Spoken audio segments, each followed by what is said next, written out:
My beautiful classmate mocked me for quitting high school. Years later, my son and I ran into her, and she insulted him, saying son of a high school dropout. My son replied, she's fired. Oh, he looks as dumb as you.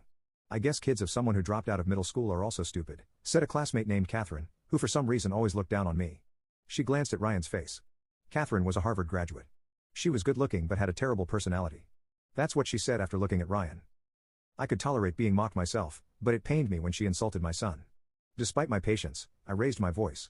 His education level doesn't matter. Just because you went to Harvard doesn't give you the right to speak to my son like that. Seeing this, Ryan spoke in a cold voice, Dad, this woman. It's Mrs. Smith, right? Should we fire her? Ryan might look like he's 10, but he's no ordinary 10-year-old. Catherine would later come to realize this. My name is John, probably a very average 8th grader at that time. I was part of the soccer team, sometimes on the bench, sometimes not. Unlike the noticeable guys, I didn't have a girlfriend. Just an utterly average 8th grader. I had one strength and one weakness. My strength was math.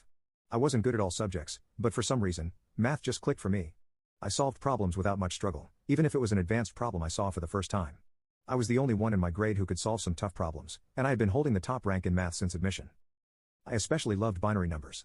It felt romantic to count in a system other than base 10. It felt like a game and was very fun. On the other hand, my weakness, or rather, the person I couldn't stand, was a beautiful classmate named Catherine Smith.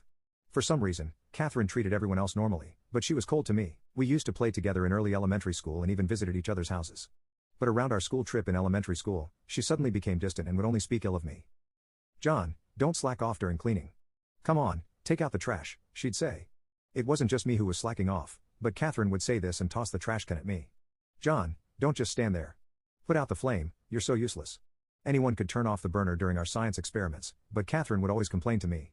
Moreover, she'd say things like, I can't touch that alcohol lamp now that John has touched it, as if I were something dirty. I wanted to retort, but Catherine was bold, beautiful, and one of the top-ranking girls in our class hierarchy. I could never talk back and just took her remarks. I always thought that one day I'd prove her wrong, but the only thing I had over her was math. However, she was decent at math and was top of the class in overall grades. Throughout middle school, Catherine kept targeting me, and as fate would have it, we ended up going to the same high school. So, my high school life started with the same strength and weakness.